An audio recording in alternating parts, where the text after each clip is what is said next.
नमस्कार, मैं सरोज साहू आपको मेरे चैनल सरोज साहू टॉक्स में स्वागत करता हूँ।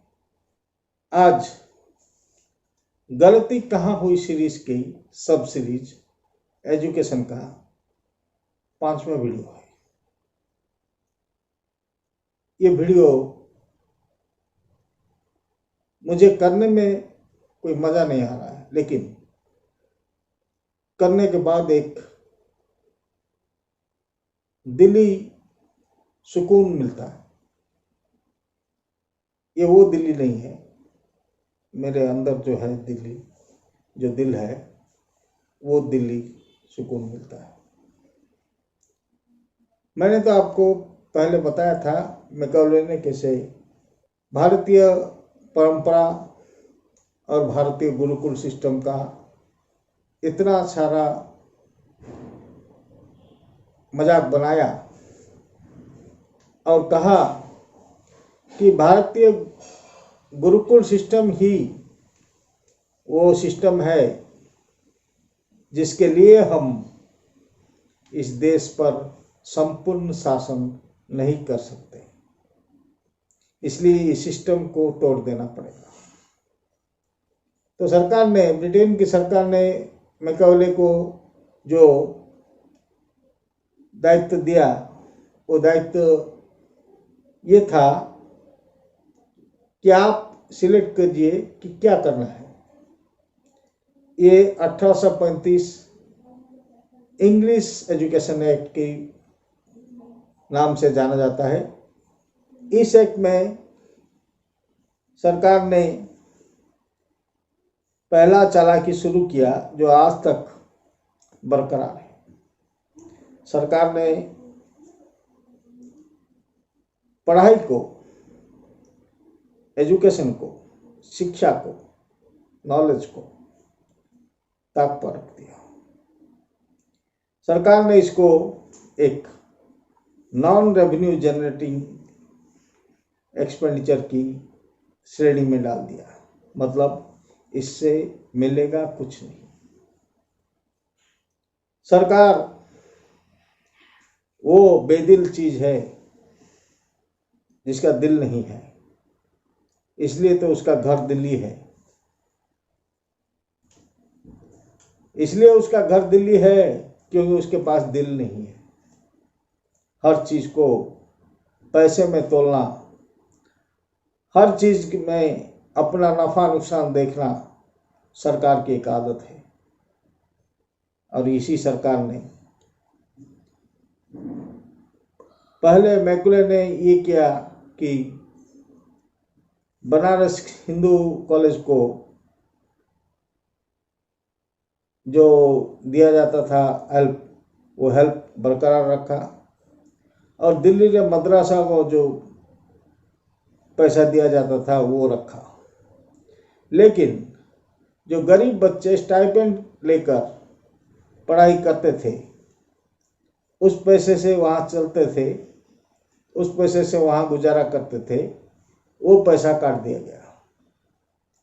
तो बहुत सारे गरीब बच्चे,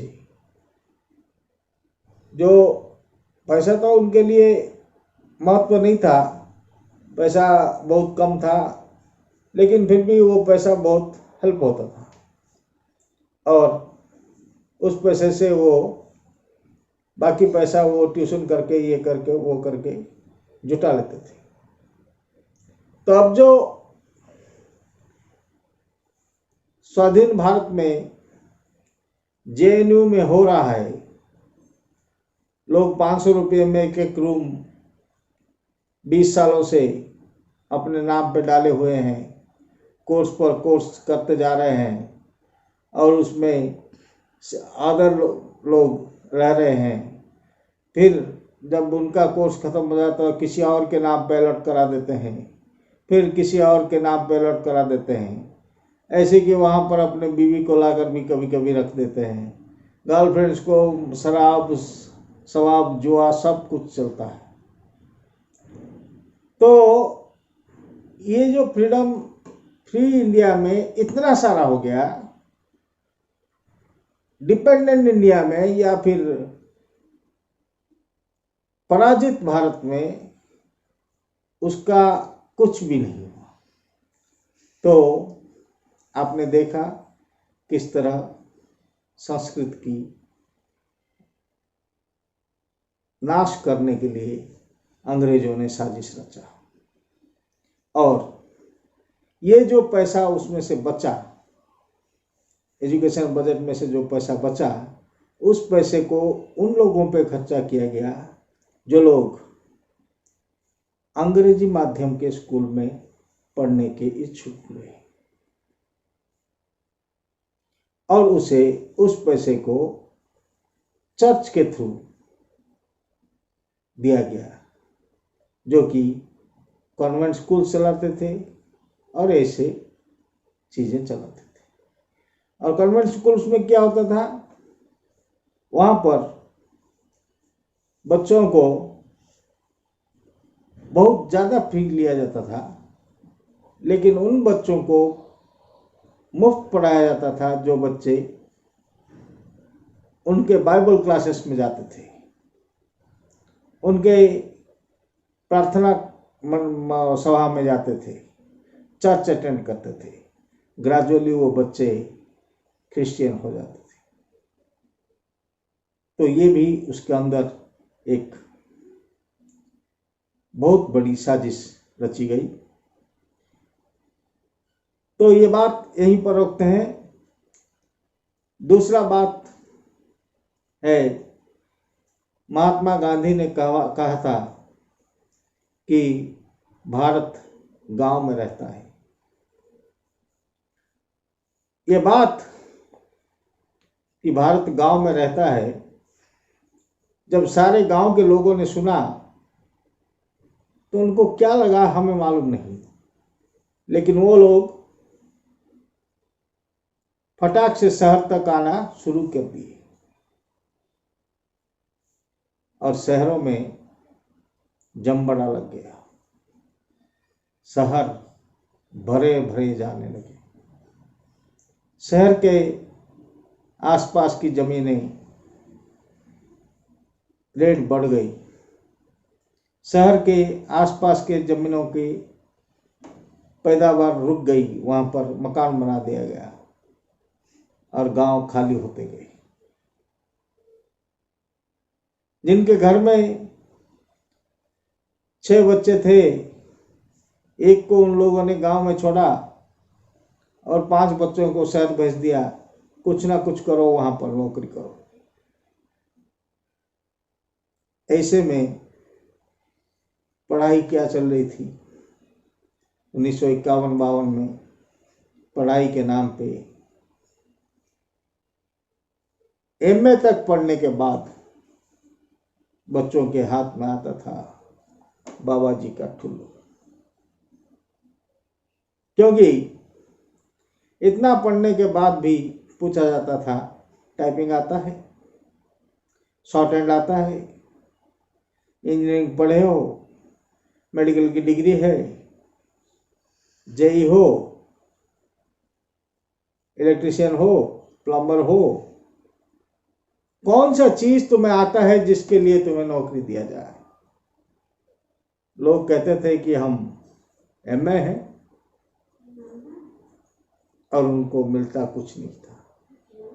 वो फिर उसके बाद टाइपिंग सीखने जाते थे या शॉर्ट हैंड सीखने जाते थे या फिर आईएएस ओएस में बैठते थे। ये तो हो गया उस वक्त का एजुकेशन का चित्र। अब देखते हैं जरा ऐसे वक्त में जो भारतीय अपने बच्चों को घर बार बेचकर, खुद गिरवी रहकर पढ़ाई के लिए अपने बच्चों को शहर में भेजते थे या गांव में ही मैट्रिक तक पढ़ाते थे। वो क्लास 7 के बाद जब बच्चा थोड़ा दाढ़ी मुंह छूटना शुरू हो जाता था। और क्लास 10 के बाद जब वो पहली बार फुल पैंट पहन के शहर की कॉलेज में ज्वाइन होता था, उसके बाद उस बच्चे को कोई भी, उसका बाप भी नहीं ले जा सकता था जमीन के अंदर, खेत में फिर वो जाने के लिए बिल्कुल तैयार नहीं होता था। ये एक और एंगल है जो कि भारत को चाहे अनचाहे इन लोगों ने इतना नुकसान पहुंचाया कि जिस बच्चे को फुल पैंट पहना दिया, फिर वो खेत में काम करने के लिए बिल्कुल राजी नहीं हुआ और वो उसकी मर्जी हुई कि वो मुंबई चला जाए, दिल्ली चला जाए, कलकत्ता चला जाए, वहां रिक्शा चलाकर झोंपड़े में रहकर गुजारा करे, लेकिन गांव में हल ना चलाए। और इस तरह एजुकेशन के बाहुल्य ने, एजुकेशन के प्रबल्य ने गांव के गांव लुटवा दिए, खत्म कर दिए वो रिवाज जहां पर माटी मां की सीना चीर कर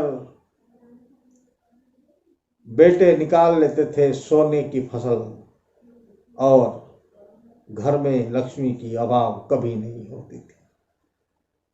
कोई भिखमंगा वापस नहीं जाता था घर के बाहर से, और कोई भीख ऐसे नहीं मांगता था कि 3 दिन से खाया नहीं देते। लोग या तो कुछ बजाते थे, कुछ गाते थे, करताल हो ये तो भजन गाते थे और दरवाजे पर खड़े होते थे, तब गृहस्थ कुछ देता था। तो आजकल के जो भिखमंगे आपने देखे हैं, जिनको 1 रुपया देने से मुंह पे फेंक देते हैं, ये इसी एजुकेशन की देन है, जहां भिखमंगा कहता है कि एक सिगरेट जब 10 रुपए का आता है, 1 रुपए में क्या होता है। एक चाय जब 10 रुपए का आता है, तुम 2 रुपए देकर कर्ण क्यों बनते हो। ऐसा भारत नहीं था, इसको गलत शिक्षा दी गई। ये 5वां एपिसोड है, इसके बाद भी इसके लिए करेंगे, लेकिन इसको आप देखने के बाद, आपके कमेंट्स में देखने के बाद या आपके टेलीफोन कॉल्स रिसीव करने के बाद, इसके बारे में सवाल जवाब हो जाने के बाद, अगर मुझे ये लगा कि इसके बारे में इसका कोई अंश छूट गया है, तो वो हम करेंगे। इतनी देर मुझे सुनने के लिए आपका धन्यवाद अर्पण करता हूँ। मैं सरोज साहू आपको धन्यवाद कहता हूँ।